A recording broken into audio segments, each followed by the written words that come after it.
close till I get up. Time is barely. အားလုံးမြင်ပါမှာဒီနေ့ကတော့ Advanced Acer course ပေါ့နော် free course လေးကိုကျွန်တော် page မှာတင်ပေးမှာဖြစ်ပါတယ်Acer ကတော့တော်တော်များများရည်တည်မိသားဖြစ်တယ်တချို့ beginner လေးတွေအတွက်ကျွန်တော်ရည်ရွယ်ပြီးတော့ free လေးလာလို့ရအောင်ကျွန်တော်တင်ပေးတယ်ပထမဆုံးအနေနဲ့ Acer ကိုကျွန်တော်ဝင်လိုက်နော်ဝင်လိုက်ပြီးတော့ကျွန်တော်ဒီမှာ new page ပေါ့ new ခေါ်လိုက်new ခေါ်လိုက်ပြီဆိုဒါ new ခေါ်စာဖွင့်တဲ့နည်းပေါ့နော်စာဖွင့်တဲ့နည်းမှာ final ကိုသွားပြီးတော့ကျွန်တော်တို့ Acer activation ဖြစ်ပြီးရင်လို့ရှိရင် account တွေကိုသွားပါမယ်ကျွန်တော်တို့မှာ license key ဝယ်သုံးထားတဲ့အတွက်ဒီမှာ activate ဖြစ်တယ်ဒီမှာMicrosoft Office Professional 2019ကျွန်တော်ဝယ်ထားတဲ့ဟာပေါ့နော်အများအားဖြင့်တော့ဒီလိုမျိုး license key တွေတိတ်ဈေးမကြီးပါဘူးအောက်ကလည်းမရှိဝယ်သုံးတာပို့ပြီးအဆင်ပြေတယ်เนาะကျွန်တော်အခုနေစပြမယ်ဆိုရင် file နဲ့အားကျွန်တော် tutorial file လေးကိုဖွင့်လိုက်desktop advanced Acer ပေါ့ advanced Acer course ဖွင့်လိုက်ပထမဆုံးဒီဟောပြအောင်ဆိုရင်ပထမဆုံးကတော့ဒီဟာ title ပေါ့ title bar ဒီဟာရဲ့ title bar ပေါ့ဒီဟာ title bar ဒီမှာပြထားတယ် title bar ဒါ title bar ဖြစ်တယ်ဒီဟာ heading ပေါ့ကျွန်တော်အခုများလေးသွားနေတဲ့နေရာ heading ဒါ formula bar ဒါ formula bar ဒီအောက်မှာရှိတဲ့ပြထားเนาะမှာပြထားတယ် scroll bar ဒါ scroll bar ဖြစ်တယ်ဒီဟာကျတော့ view ဆိုတာနည်းနည်းလေးကြီးလို့ရမယ်နည်းနည်းလေးသေးလို့ရမယ် view bar ပေါ့နော်ဒီမှာဒီ photo လေးကိုကျွန်တော်တင်ပေးမယ်နော်တင်ပေးမယ်ကျွန်တော် tutorials မှာတင်ပေးမယ်အဲ့ဒါတော့မထားမရဒီ font color တို့ district font English font ဆိုတာလက်ချက်စရာမလိုဘူးเนาะဟိုဖြစ်လိုက်တယ်မှာထောက်ထားလိုက်တာလည်းဒီမှာဆိုရင် English font size မှာဆိုရင် district font size ဒါနှာစသိချင်တဲ့လူတွေအတွက်ကျွန်တော်တိကျလုပ်ထားပေးရပါနောက်တစ်ခုက save တာတော့computer တော်တော်များအခြေခံရထားတဲ့လူတွေတော့ save တာတော့ကျွန်တော်ဒါနဲ့ save ရတာ save ရကျွန်တော်တော့ဒီမှာpassport နဲ့ page ကိုပြချင်တဲ့အတွက်ကျွန်တော် save as ကိုတုံးလိုက်ပါနော် save as this PC desktop ထဲဝင်ပြီးတော့ဒီမှာနောက်ဆုံး Acer workbook ပေါ့ save as C desktop Acer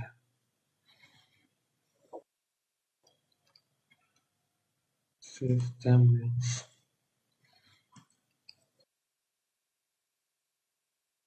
I want to open 1 2 3 1 2 3 4 1 2 3 4မှာ read only ပါလား read only ဆိုတာတော့ modify လုပ်လို့မရဘူးပြင်လို့မရဘူး okay 1 2 3 4 okay 1 2 3 4 okay yes save လုပ်replace ကျွန်တော်ရှိပြီးသား file တော့ဆို replace yes အားလေးကြိုက်ရတာပေါ့တော့ပေးလိုက်ပြီးတော့မှကျွန်တော်ဒီမှာ face ပြန်ဖွင့်ကြည့်ပါနော်ဘယ်ရအောင် password တောင်းပြလား password တောင်းချုပ်ကိုချုပ်ကွန်ကြတော့ညတော့ရောလုံးကွန်ကြတော့ညတော့ရှိတာကိုယ့်ရဲ့ data တွေဒီမှာကိုသိသိအောင်ရှင်းအဲ့လိုpassword ပြန်ထည့်လိုက်ပါ1 2 3 4 okay 1 2 3 4 okay ဟုတ်ပါပြီဆိုတော့ဒီ password ကိုပြန်ဖြုတ်မယ်password ကိုဖြုတ်ချင်လို့ရှိရင် save as လည်းပဲလုပ်ပါ save လည်းပြန်ပါကျွန်တော် ခုနကတော့ကျွန်တော် save လုပ်ခဲ့နေadvanced ဆိုတာ two step ပါเนาะ2 step ပါပြီးတော့ general option နဲ့ဒီ password လေးကိုဖြတ်လိုက်အောင်ဒီ password လေးကိုဖြတ်လိုက်အောင်လိုက်ပြီးတော့ okay ပြီးတော့ save လုပ်เนาะ save လုပ်ပေးလိုက်ပါပြီးရင်ပြန်ဖွင့်ပါ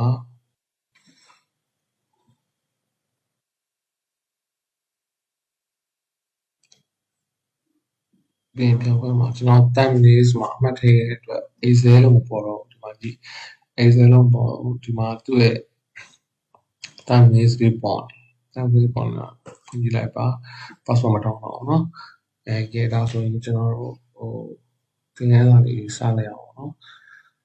ဒီမှာဆိုရင်ကျွန်တော်ပြန်စပြမယ်ဆိုတော့ဒါ file လေးက save first လို့ export ဆိုတာ export လုပ်တာ export က new ဆိုတာ new open ဆိုတာ open save first ဒီမှာလည်းတူတာမရှိဘူးကျွန်တော် home web တော့တောင်းမယ် home ribbon တောင်းမယ် home ribbon မှာရှိရဟာလေးကိုကျွန်တော်ဒီနေ့ပြောင်းเนาะ home ribbon မှာရှိရဟာလေးကအရင်ဆုံးက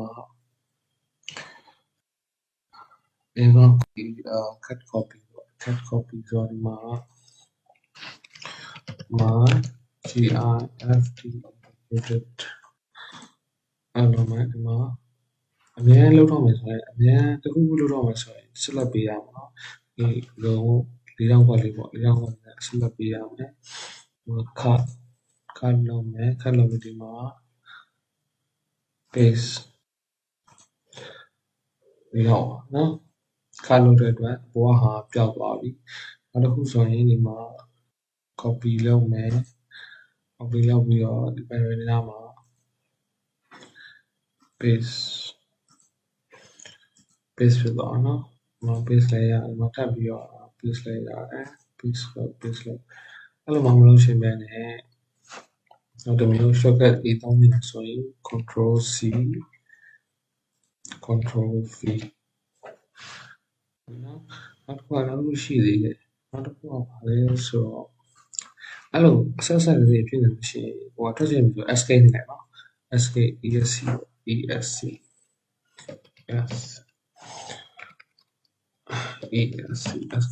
်နော်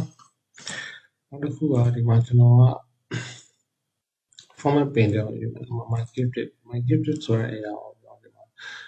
ဝိုင်အောင်နဲ့ဒါကြော်ပြီးကျွန်တော်ပြလိုက်ဝိုင်အောင်နဲ့ပေးထားတယ် format painter ကိုဘယ်လိုသုံးရလဲဆိုတော့ဒီမှာအမြဲဒီမှာကိုလုပ်ချင်တဲ့နေရာမှာအမြဲဒီလိုလေးတော့ဝင်နေထားမယ်ထားပြီးလို့ရှိရင် format painter ကိုတစ်ချက်နှိပ်လိုက်ပြီးတော့လည်းကိုရွှေ့နေတဲ့နေရာပေါ့ကိုရွှေ့နေတဲ့နေရာကိုရွှေ့လိုက်ရင်မှာအရာမပြောင်းသွားဒီနော်နောက်တစ်ယောက်ပြောင်းလို့ဆိုလိုက်နောက်တစ်ယောက်ပြောင်းနေပြောင်းရတော့အနေပြောင်းအစင်ပြောင်းဒီမှာဆက်လက်ပေးတယ်ပြီးရင် format painter မှာရောင်ပြောင်းနော် format painter က clipboard ပေါ် format painter ပြီးရင်ကျွန်တော်က home ribbon အောက်က font ကိုတောင်းတယ် font ကတော့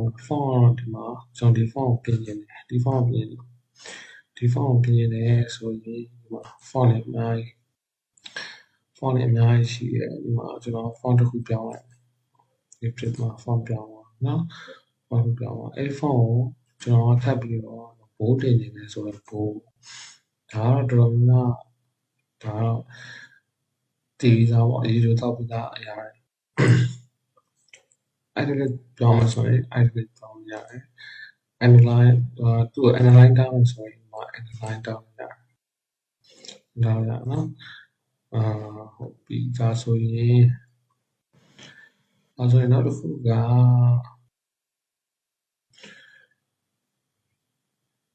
နောက်တစ်ခုက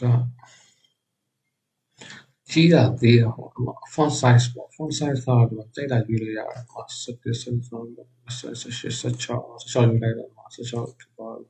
အဲ့လိုမှမဟုတ်ဘူးအဲ့လိုမှနံပါတ်နဲ့မကြီးချင်ဘူးဆိုရင်ဒီမှာ increase font ဆိုတာရှိတယ် increase font size ကြီးလာမယ် decrease font size ဆိုတာသေးတော့မယ်ဟုတ်တယ်သေးတော့မယ်နော်နောက်တစ်ခုကရှိရတာကျွန်တော်တို့ ကဲကျွန်တော်တို့ဇာတ်လေးတစ်ခုဆွဲလိုက်အောင်နောက်လေးတစ်ခုဆွဲလိုက်အောင်ဆိုတော့အဲ့မှာတစ်ခါရဲကျွန်တော်ပြလိုက်နော်ဇာတ်လေးဆွဲလိုက်မှာဒီဘက်ဖေးမှာnumber ရှိမယ် description ECR RPTR description ပေးမယ်အနံပါတ်နဲ့ description ကကျွန်တော်ပြလိုက်ပါမယ်ဟိုnumber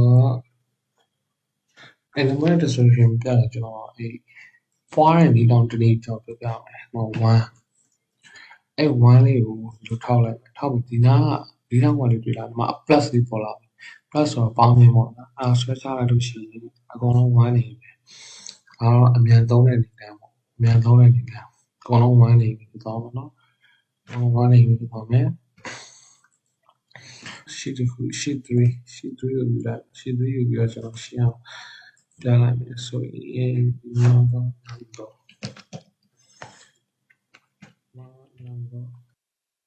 what description see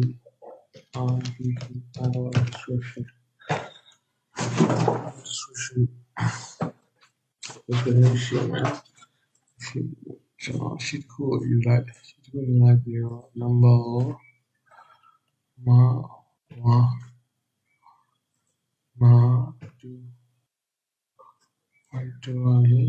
ဆွဲကြတော့3 4 5 6 7 8 9ကျွန်တော်7လောက်ဒီမှာဆိုရင် HDD ပတ်တန်းကောင်းမယ်ပြီး SSD ပတ်တန်းကောင်းမယ် NVMe ပတ်တန်းကောင်းမယ် GFS ပတ်တန်းကောင်းမယ်RAM DDR3 အဲ့လိုကျွန်တော်ခုနစတင်နေတဲ့သင်ခန်းစာသင်နေတဲ့ဟာအ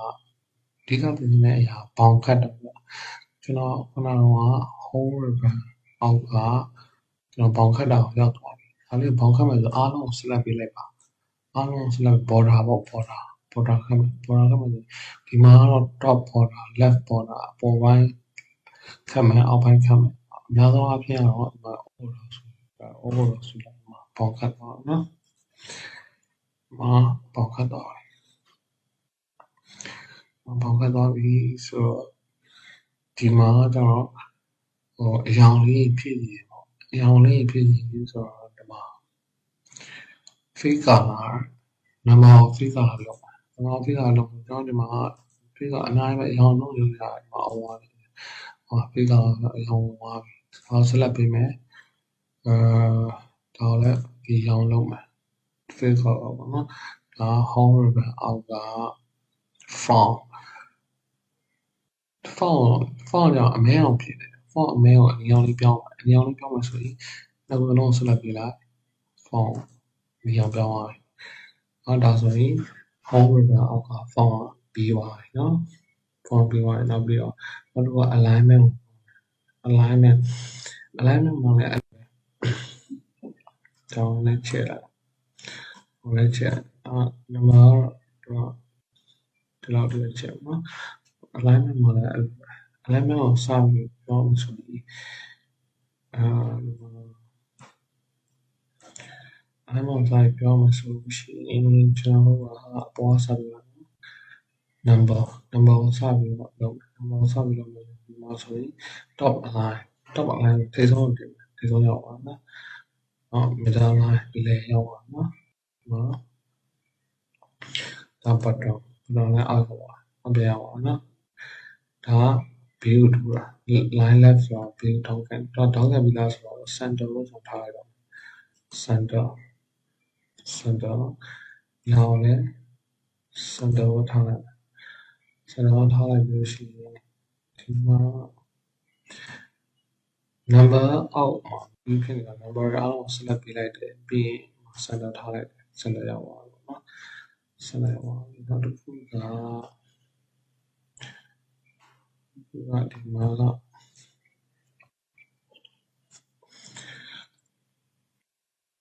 ဒီကောင်းကိုလည်း center ထားမယ် standard ထားမဲ့ AI တွေအားလုံး select ပေးလိုက်ပါပြီးလို့ရှိရင် center နေရာပါနော် center ပြီးတော့ alignment hi everybody hi everybody ထား everybody ထား everybody ထားလိုက်လို့ရှိရင်ဒီမှာဒီလိုရွှေ့လိုက် everybody ကိုပြောင်းပါနော်ဘေးနားလေးရွှေ့တာဒါကြတော့ခုနကလို center မဟုတ်ကိုရွှေ့နေတဲ့နေရာကိုရွှေ့ရတော့ဒါပါပဲဆိုတော့ထောက်ပြီးလား decrease index က increase index ဘေးရွှေ့တာအလဲဘေးရဲ့ညာအလဲဘေးရဲ့ညာရဲ့အပေါ်ရဲ့အောက်မဟုတ်ဘဲနဲ့ကိုရွှေ့နေတဲ့အနေအထားကိုရွှေ့တာဒါဒီမှာ alignment နဲ့ decrease index နောက်တစ်ခါကျတော့ကျွန်တော်က draw နဲ့တော့နောက်တစ်ခါကျတော့ rotate လုပ် hi everybody ဆိုတော့ rotate လုပ်မယ် vertical test ဆိုတော့ hi everybody ကထောင်းလိုက်ဖြစ်သွားနော်ဒီတော့ vertical test set alignment ထားတော့ left တင်မကောက် center ထားလို့ရတယ် center ထားဆိုတော့ center ရောက်သွားသူ့အောက်မှာမျိုးစုံ adjust လုပ်အောင်လုပ်ရတယ်နော်ဒါတော့ရှင်းင်းလို့ထားရတဲ့ပုံစံထားလိုက်ရတယ်ဒီမှာဆိုရင်angle clockwise angle ပြီးတော့ထားတစ်စောင်းလေးဖြစ်သွားအဲ့ဒါတော့ home river အောက်က orientation ပေါ့လှည့်မယ်ပေါ့တစ်စောင်းထားမယ်တဲ့မယ်ပေါ့ဒါတော့ကိုယ့်ကို adjust ပေးလို့ရပါတော့နောက်တစ်ခုက margin center ကျွန်တော်ဒီမှာ margin center ကျတော့ကျွန်တော်တို့ share လိုက်မယ် PLESSPK large and share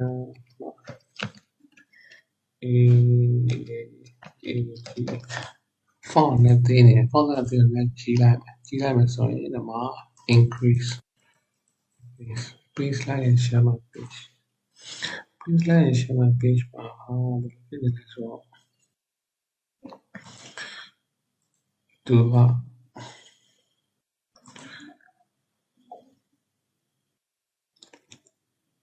သူ့ကိုဒီမှာဆိုရင်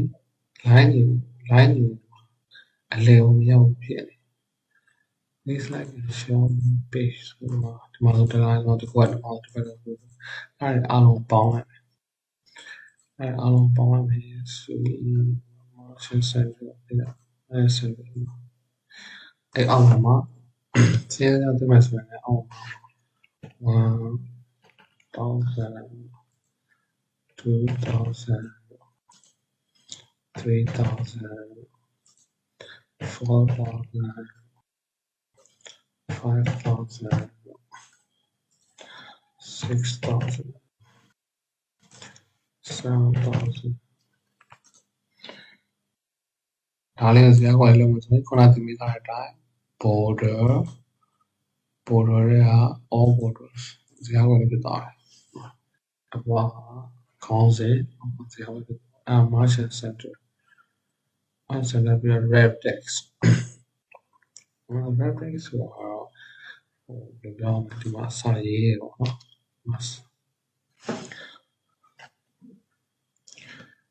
hello student သူကorder enter နဲ့ပြီးရှင်းအောင် order enter နဲ့တူတူပဲပေါ့နော်hello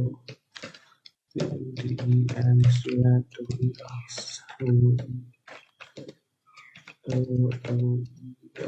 us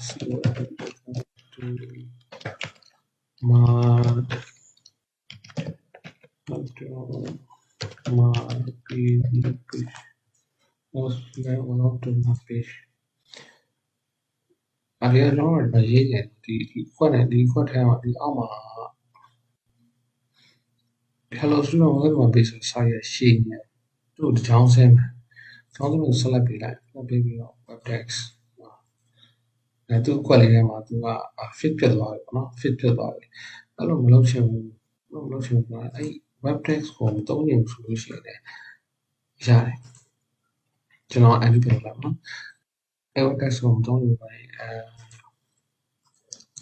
web text ကိုထားလိုက်this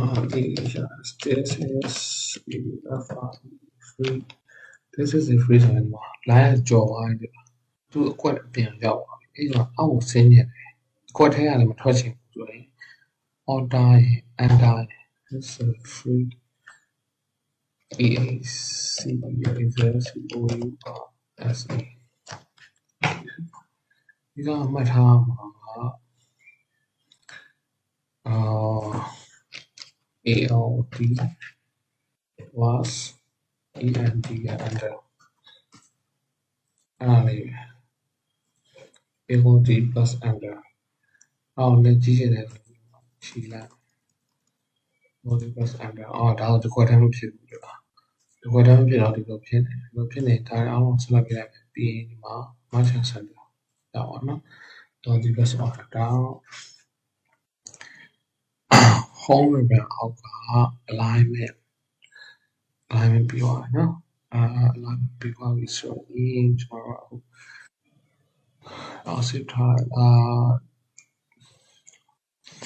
general home ribbon အောက်က number လောက်ပြီးဆိုတော့ home ribbon အောက်က number ဆို number ကဒီမှာကျွန်တော်ဆက်ဖို့ရာထူးထုတ်ထားလိုက်တယ် one number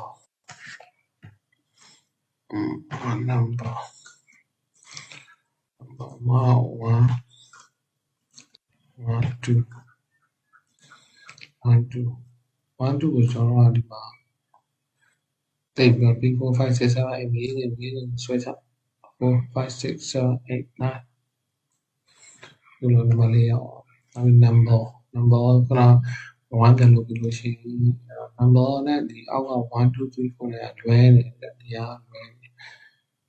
နေလွဲနေလို့ရှိရင်တော့ကျွန်တော်တို့ကဘာပေးကြလားကျွန်တော်ညီပါနော်အော်တကယ်ပြတော့နေတဲ့ဦးဒီအောက်ကဟာအလဲတက်ရောက်ချင်တယ်ဒီတက်ဆိုဆက်လက်ပေးအောင်ဆက်ပေးပြီးတော့ဒီမှာအလဲမှာ center ဆိုတော့နော်ဒီမှာတော့ပုံနေရပုံနေပြီးခုနကမြင်ထားတဲ့အတိုင်းအားလုံးဆက်လက်ပေးပြီးတော့ဟောပေါ့ပေါင်းခတ်မယ်ဆိုရင်ဒီမှာနိုင်ပြန်တော့ all progress ခတ်လိုက်ပြီအခုကဇလန်းဆက်မှာကျွန်တော်ပါလဲဆိုတော့ဒီ home ribbon အောက်က number ကိုသွားမယ်ဆိုရင်ဒါတော့တော့အခက်အခဲတော့မရှိပါဘူးဒီမှာလုပ်ရှင်တဲ့အရာတွေအားလုံးကိုဆက်လက်ပြီးတော့ဆက်လက်ပြီးတော့ဒီအောက်မှာအများလေးရှိတယ်အများကြီးတော့ဝင်မယ်ဒီလောက် channel က number ဆိုရင်ကျွန်တော်ပါရှိမယ် decimal place ဒါတူထားတော့ထားလို့ရတယ်currency ဆိုတာတော့ကျွန်တော်dollar sign ပေါ့dollar sign ဖြစ်တဲ့ accounting ဆိုရင်ဒီလိုပြနေမယ်လားဘယ်လိုပေါ့ okay လို့ပြလိုက်အောင်လို့ဒီမှာဒါ accounting ရှိမယ်ပြီးတော့ date and time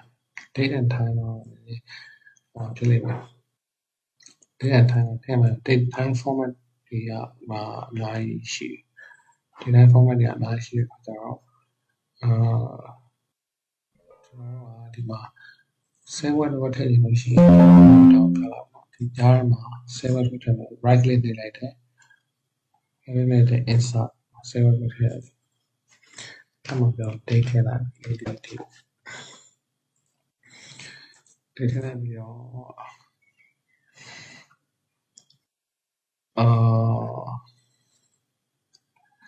19ရက်လ1984ပေါ့1984ထည့်လိုက်ဟောဒီလိုပေါ်သွားပြီ19ရက်5လ1984အဲ့ဒါဆက်လက်ပြီးထားမယ်ပြီးdate လို့ထားတော့ date ထည့်သွားမယ် date ကိုသွားမယ်အဲ့လိုပုံစံမလို့သေးဆိုလို့လိုချင်သလားလိုချင်ရင်ထည့်လိုက် okay ဒါကိုလိုဆွဲလိုက်နော် 17 Thursday May 1984 1984အများကြီးလို့ရတယ်ဒီမှာသူကပြောထားပြီးတော့ဒီမှာ date မှာဒီလိုပုံစံမျိုးနဲ့ချိုးလို့ရတယ်ဒီလိုပုံစံမျိုးနဲ့ချိုးတာအများပဲမှာဆိုရင် March ဒါကိုကြိုက်တယ်လို့ adjust ပေးလို့ရတယ်နော်ကြိုက်လို့ adjust ပေးပြီးတော့ okay ထိလိုက်ရုံပဲကျွန်တော်ပြန်ပြီးတော့ဒီလိုပုံစံလေးပဲပြန်ထားမယ်ဒီမှာကformat လေးတစ်ခု format ပြတယ်ရှိတယ် format လေးတစ်ခုပြတယ်ရှိတော့အဲ့ဒါကိုကျွန်တော်အလုပ်ထားတယ်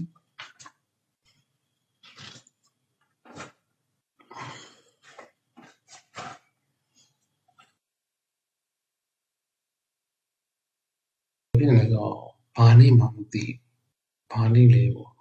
ဘာနေမှမသိဘူးဆိုရင်အဲ့ဒါကိုအိတ်ခွင်းကိုကျွန်တော်ဆက်လိုက်ပေးထားတယ်ဆက်လိုက်ပေးထားပြီးတော့ဒီအောက်ကိုပါမယ်အောက်လာပြီးတော့ဒီမှာချင်းဒီtext ပေါ်လာတယ် text ဆက်လိုက်ပေးမယ်ပြီးလို့ရှိရင်ကျွန်တော်ဆက်ပြီးတော့မှားတယ်နော်ခုမှဒီမှာလေးထားမှာဆက်ပြီးအောင် just be my weekday ဒါ formula ပါ weekday ကိုနိုင်မယ်ပြီးတော့ကျွန်တော်ရှိတဲ့နေရာမှာ C ဒီမှာ32 C32 အဲ့နေရာမှာကC လို့ရေးလိုက်တယ် C32 လို့ရေးလိုက်တယ်ရတယ်ပေါ့ဒါပေမဲ့အဲ့ဒီC32 ရေးလိုက်ရေးနေရာမှာကြားတယ်ဆို select ကောက်ပြီးလိုက်ပြီးတော့မှခွဲပေးလိုက်ပြီးတော့ပေါ့နော်ပေးလိုက်ပြီးတော့comma ဒါလေးကတော့လုပ်ချက်ထားပါ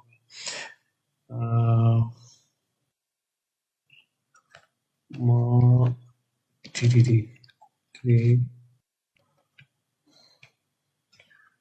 ဒီ formula လေးကလုပ်ချက်ထားပါအဲ့ဒါဟော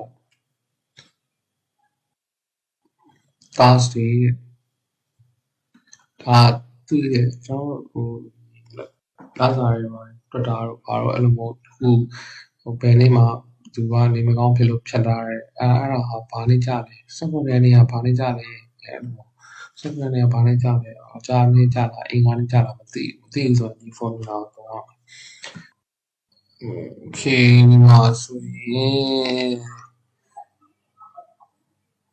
ဒီမှာဆိုရင် dollar sign ရှိမယ် dollar sign ရှိရလို့ s ထည့်လိုက်အောင်ပဲ s ဆိုရင်ဒီမှာ percentage က percent ပေါ့နော်ဒီမှာကdecimal သမလေးတွေဒါပြန်ရှော့မယ်ဆိုတော့ရှော့မယ်ဒီ percentage ကိုပြန်ပြီးတော့လိုနေလည်းမှကျွန်တော်ပြန်ထားလိုက်50ဖြစ်သွားပြီဒီခုနက dollar sign လေးကိုလည်းကျွန်တော်ပြန်ထားလိုက်ရင်ဒီစားဖြစ်သွားပြီအဲ့တော့ conditional formatting ကအားလုံးဆက်လက်ပြီးပြီးလို့ရှိရင်ဒီမှာ detail bus နဲ့မှာအရောင်မျိုးသူကနံပါတ်လိုက်ရောင်နဲ့ပြဆိုရင် gradient ဖိထားတယ် gradient ဖြစ်သွားတော့အဲ့လေပြန်ဖြုတ်ချင်လို့ရှိရင်ဒီမှာ clear rules from selected cells ပြန်ဖြုတ်သွားပြီနောက်တစ်ခုက format as table လည်းအဲ့လိုနည်းပဲဒီမှာရှိရဲ့ medium light လို့မှာဝါရော okay ထားလိုက်ဒီမှာရပါပြီဒီမှာအဲ့မှာ select ပြီးပြီးတော့ဒီမှာ normal bad good neutral နောက်ဆုံးကျွန်တော် normal ပြန်ပြောင်းလိုက်ဒီပေါ်ကအတုံးလေးတွေကတော့မှအားလည်းဒီပေါ်အတုံးလေးတွေကိုဖြောက်ချင်တော့ဒီမှာ fader sort of fader နေလိုက်ဘောသုံးလေးပြောက်သွားပြီအော်ဒါဘောသုံးလေးပြောက်သွားเนาะနောက်တစ်ခုက insert က home ribbon အောက်က cells တွေက insert က insert cells ဆိုတာဒီမှာပိုစိန်နဲ့စောစောနဲ့ရှိရယ်ပိုစိန်ဆိုရဲနာမည်မှာ cells လေးတစ်ခုထည့်မယ် cells လေးတစ်ခုထည့်မှာ cells တစ်ခုထည့်လိုက်ပိုစိန်အောက်ရောက်သွားပြီသူကြားမှာ cells လေးတစ်ခုပြန်ပြောက်သွားเนาะအဲ့ဒါကိုပြန်ပြီးတော့ cells လေးတစ်ခုပို့လာတာပေါ့နော် cells တစ်ခုတော့ insert sheet row ဆိုတော့ rows တစ်ခုလုံးရှိမှရှိရ rows တစ်ခုလုံးဆိုရင်ဒီမှာဆိုရင်နံပါတ်33မှာရှိတယ်33မှာရှိတဲ့ rows တစ်ခုလုံးကိုထည့်မှာ rows တစ်ခုလုံးထည့်မှာဆိုတော့အဲ့ဒါ select ပေးပြီးလို့ရှိရင် insert sheet rows မှာ rows တစ်ခုပို့လာပြီပို့လာရင်ဒီမှာဟိုရေးကြတာရေးရတာပေါ့နော်insert sheet row ပြီးလို့ရှိရင် insert sheet column လည်းဒီတိုင်းပါပဲ column လည်းဒီတိုင်းပဲ rows တိုင်းပဲ column ဆိုကျွန်တော်မပြတော့ဘူးเนาะ insert sheet columns insert table row of insert table rows ဒါကြောင့် table ဆရာ rows ခုနကကြတော့ဒီ sheet ကြီးတစ်ခုလုံးရဲ့ rows တွေtable set row ထည့်မယ် table rows ထည့်မယ်ဆိုရင်ဒီမှာ table rows တစ်ခုကိုဒါကို select ပြီးလိုက်ပေါ့ insert table rows above မှာအပေါ်မှာ table တစ်ခုထဲမှာပဲထည့်အောင်ဒီ rows ကကြတော့လေinsert table column left ဒါညာဘက်မှာရှိတဲ့ဟာဒါတော့ကိုယ့်ကို insert sheet ဆိုတော့ဒီအောက်က sheet လေးဒီမှာ sheet 3နောက် sheet 3 insert sheet ဆိုရင် insert sheet ဒါရင်တော့ sheet 4ဖြစ်သွားပြီเนาะinsert sheet နောက်တစ်ခုက insert ကတော့ပြီးသွားပြီ insert ပြီးတော့ delete cells ဆိုတာ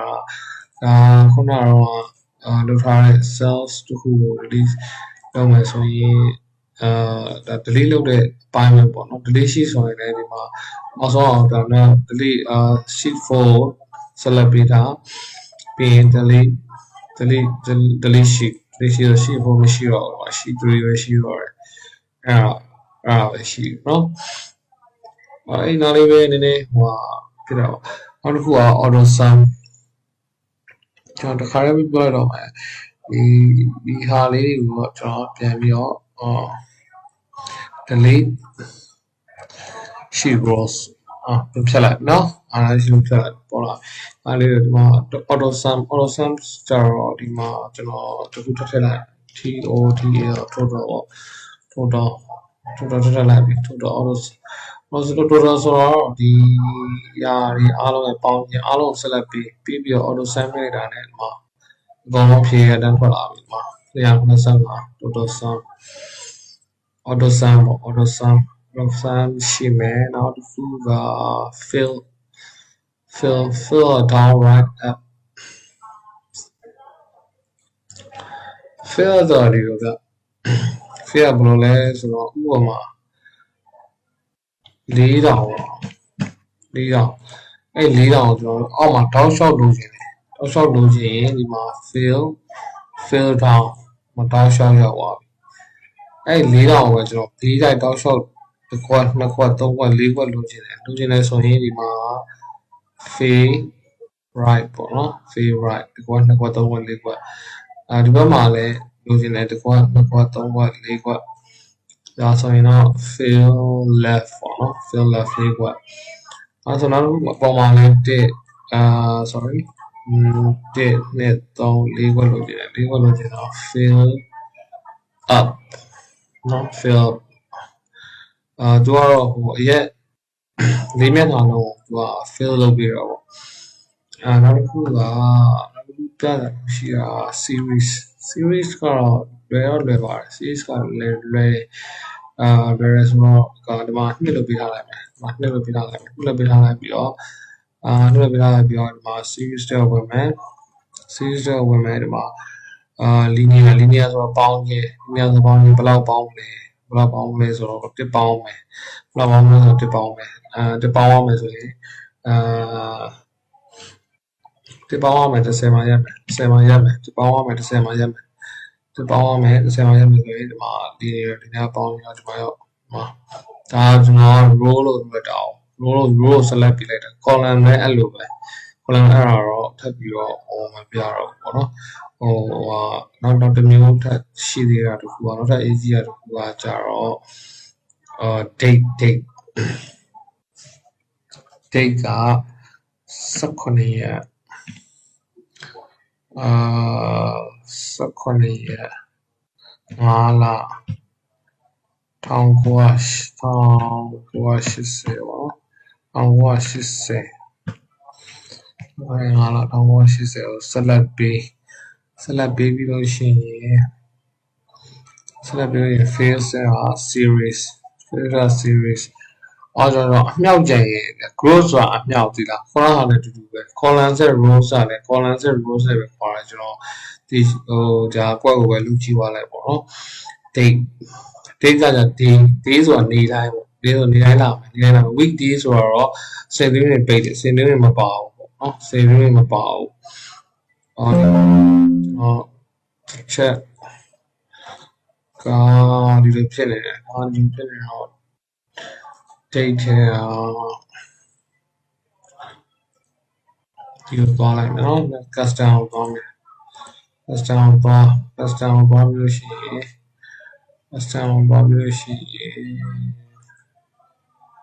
type ကဒီမှာ date month year ကိုကျွန်တော်ကြည့်လို့လိုက်မယ်ရပြီနော်ဒီမှာကိုရပြီဆိုတော့အဲ့ဒါရပြီဆိုရင်ဒီ series ကိုသွား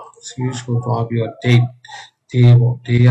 18ရက်5လ1980ကစပြီးတော့ဆိုရင်တော့ကျွန်တော်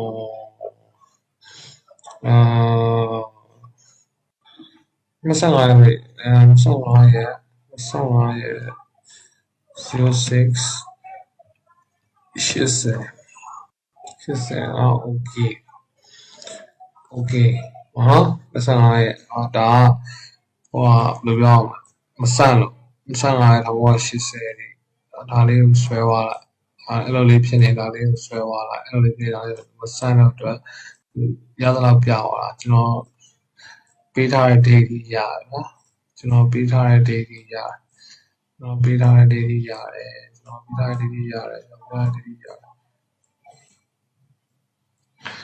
တယ်ဒါလေးကလူကြီးဆွဲသွားလိုက်ပါနော်ဆွဲသွားလိုက်ဒါတွေက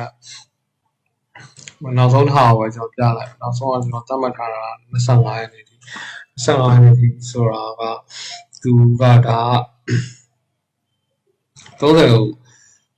သတ်မှတ်ခဲ့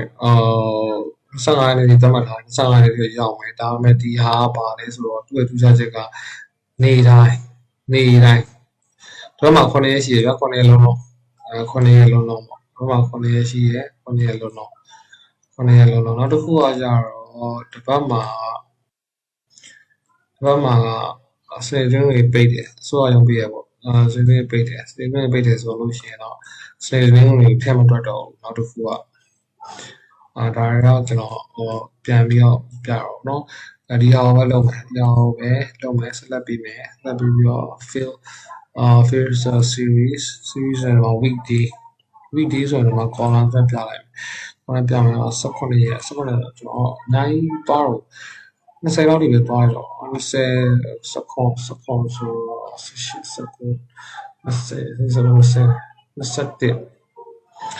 21ရက်နေ့ပြောင်း21ရက်နေ့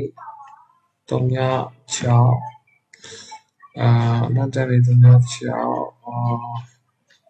1980ကိုပြောင်းလိုက်ရမယ်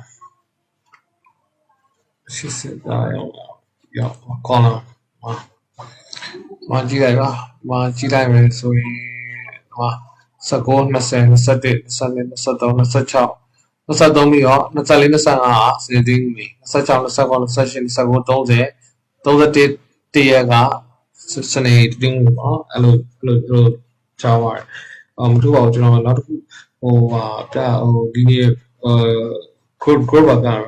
မြောက်ချင်းနှစ်ကိုမြောက် နှစ်ကိုမြောက်မယ်ဆိုတော့ pro ကမြောက်ခြင်းဆိုတော့ series တဲ့ဟာ series pro value ကိုဝေါထားပါဘူးဆိုတော့နှစ်ကိုမြောက်ခြင်းဟာ30တိပဲဖြစ်ပါတယ်ပေါ့ဆိုတော့နှစ်ကိုနှစ်နဲ့မြောက်အောင်မယ်columns ပဲယူလိုက်နော် columns ပြဆိုတော့နှစ်နဲ့လေး4နဲ့လေး8မြောက်အောင်မြောက်ခြင်းနောက်တစ်ခုကseries ပြီး justify ရမ်းလို့ justify ဘာမှ justify တော့သူကဒီမှာက J U S T I F justify အဲ justify တခုလုံးကိုဒီမှာ select ပြီးတော့မ justify လုပ်လိုက်သူဖြစ်သွားပြီပြည့်သွားပြီ justify okay ဟုတ်ပြီ clear တော့ဗျာ clear format တွေကို clear လုပ်ပြတာ format တွေကို hyperlink ချိန်ထားရင်လည်းသူ clear လုပ်ပြတာ clear လုပ်ပြရအောင် clear လုပ်ပြရတာဖြစ်တယ်နောက်ပြီးတော့ sort and filter ကကျတော့ဒီမှာကျွန်တော်ပြရင်တော့ကျွန်တော်ဒီဘက်နေတော့ copy လိုက်အကောမယူလိုက်ရတယ်ဒီမှာကျွန်တော် sort and filter ပြအောင် sort and filter ကကျတော့ဆရာborder မလုပ်ရသေးဘူး all border sort and filter ကျတော့ဒီ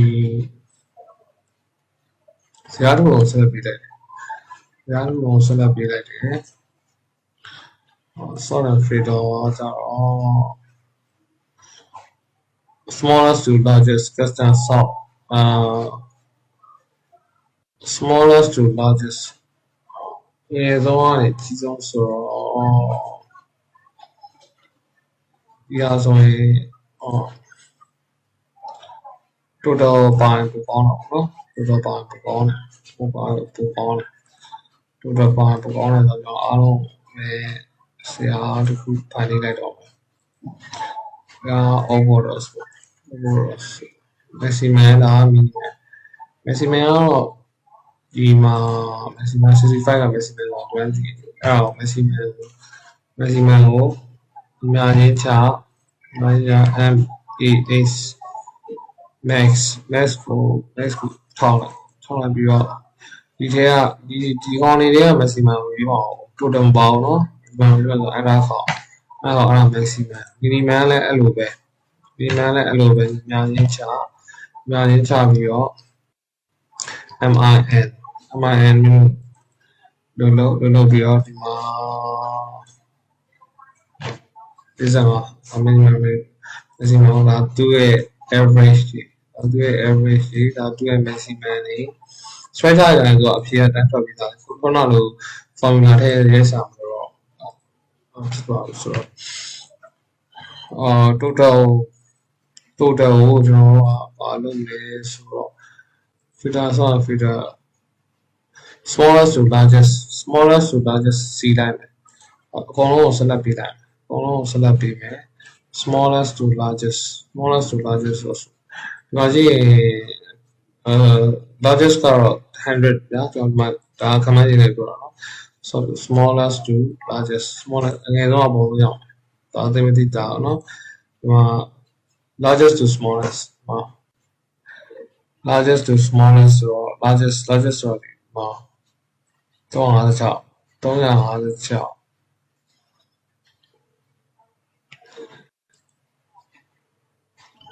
359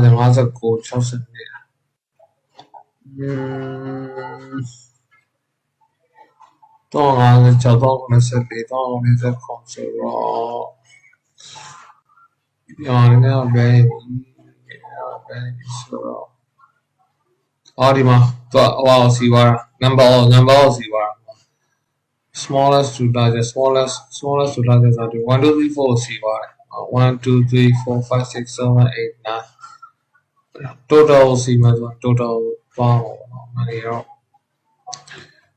ဒါတွေအကုန်လုံးဆက်လက်ပေးရအောင်ဒါတွေအကုန်လုံးဆက်လက်ပေး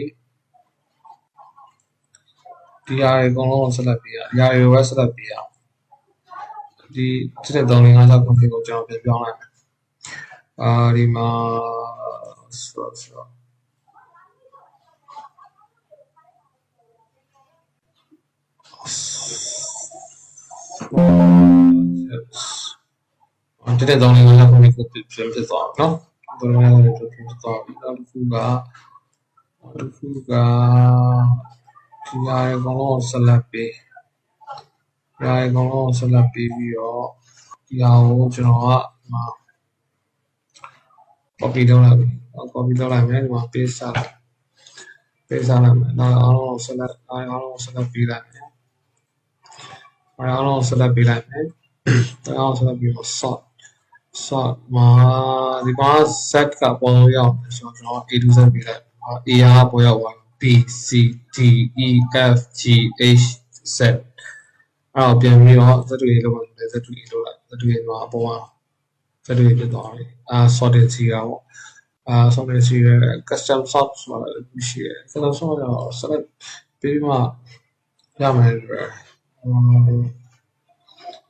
custom sort ကရှင်းအောင်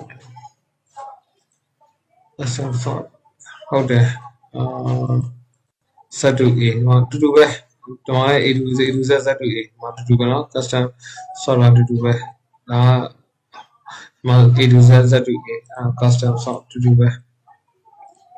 နောက်တစ်ခုရှိအောင်နောက်တစ်ခုကကြတော့fatal ကြတော့လည်းသူစရာကိုတေချာပိုင်းနေအောင်ကျွန်တော်ဟိုကို copy လုပ်လိုက်ပြီနော် total အချိန်ပဲသွားလိုက် copy sheet 3မှာ paste လိုက်တယ်ဒီမှာ paste လိုက်ပြီးတော့ကြားလို့လုံး select ပေးလိုက်တယ်ကြားလို့လုံး select ပေးပြီးတော့ fatal ဒီဆောက်လိုက်တယ်ဒီဆောက်လိုက်ပြီးတော့ဒီမှာပြနေတာကဒီသူရမှတ်တွေပေါ့ရမှတ်တွေမှာကျွန်တော်45တက်40ထက်ကျော်တဲ့ကောင်တွေကိုပဲပြနေတယ်ကျွန်တော်40ထက်ကျော်တဲ့ကောင်တွေပဲပြနေတယ်ဆိုတော့မှာ begins with does not equals contain does not contain 40ထက်ကျော်တဲ့ကောင်တွေကိုပဲပြနေတယ်ဆိုတော့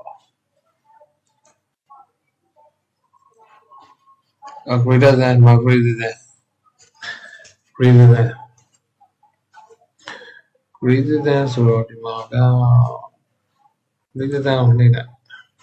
greater than ဒီမှာတော့တူထဲမှာဟိုကျွန်တော်အခုလောက်လိုက်တဲ့ထဲမှာ41ရတယ်41နဲ့ကြီးတဲ့ကောင်ကိုပဲပြအဲ့ဆိုရင် okay ဒါ41နဲ့ကြီးတဲ့ကောင်41နဲ့ကြီး45ဆို41နဲ့ကြီး45 80 89နော်41နဲ့ကြီးတဲ့ကောင်ကိုပြအဲ့တော့ပြန်ပြီးတော့ဒီဘောက filter ပြန်ပိတ်ချင်တယ်တွေ့ပါတယ်ဒီဟာဆက်လက်ပေးထားပြီးတော့ဆိုတော့ဒီမှာ filter ပြန်နှိပ်လိုက်အောင်ပါဘယ်နဲ့တော့ဒီတော့ဘာလိုက်ဖြစ်သွားတာ filter တော့ဒီ home level မှာတော့ဒီလောက်ပဲ